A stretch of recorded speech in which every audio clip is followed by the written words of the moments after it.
My third topic is entitled Basic Elements of Communication. So basic elements of communication has many parts. The first one is the source.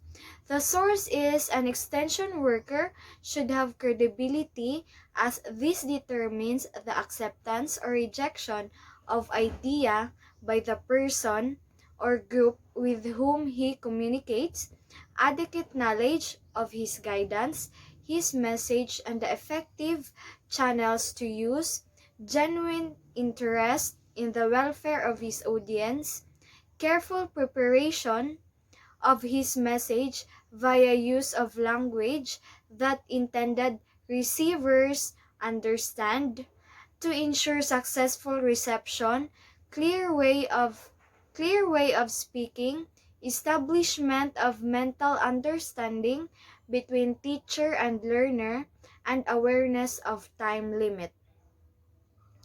Characteristics of source. The first is homophily. Homophily refers to the degree to which a receiver perceives the source as similar to him/her in certain attributes such as age, sex, language, regional background, beliefs, values, and etc. Homophily of source and receiver in certain attributes contributes to effective communication. Credibility. Credibility refers to a receiver's perception of the believability of the source in a particular situation. Credibility is a high or low according to the degree to which a source is considered by the receiver as believable in a given situation based on four dimensions. These dimensions of credibility are character, when a source is perceived as honest, trustworthy, friendly, reliable, pleasant, warm, etc., his/her credibility is based on the character dimension. The second one is competence. Competence is when a source is perceived as well-trained, competent, intelligent, experienced, witty, bright, etc. His/her credibility is based on the competency dimension. The third is composure. Composure. Composure is when a source is perceived in terms of self-confidence, poise, dignity, level-headedness, and etc. His/her credibility is based on the composure dimension. The fourth is dynamism. Dynamism is when a receiver rates a source in terms of being bold, aggressive, extrovert, and etc. His/her credibility is based on the dynamism dimension.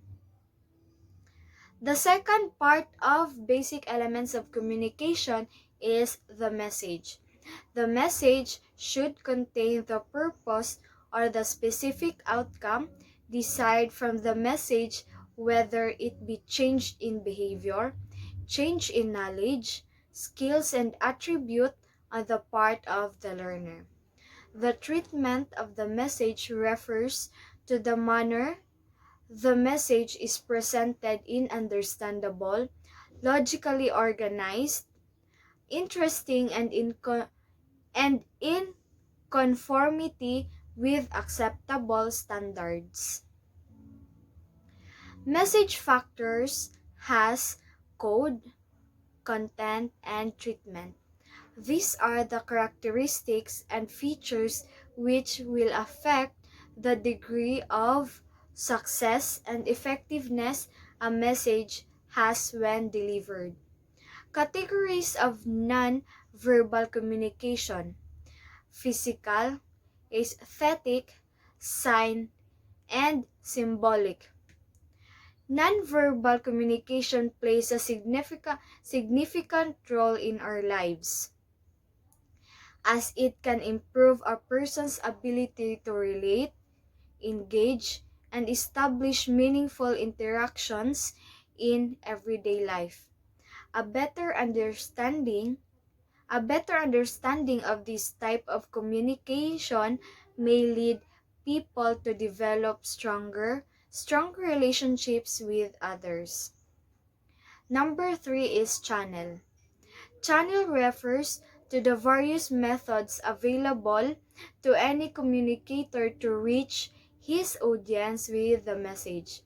They may be classified as visual, spoken or written, or a combination of 2 or 3 channels. The fourth one is the receiver. The receiver is the audience in extension education is composed of farmers, homemakers, and youth. As receivers of the message whose behaviors the extension worker ex- expects to change, differ in intelligence, beliefs, experience, and social standing in many other ways.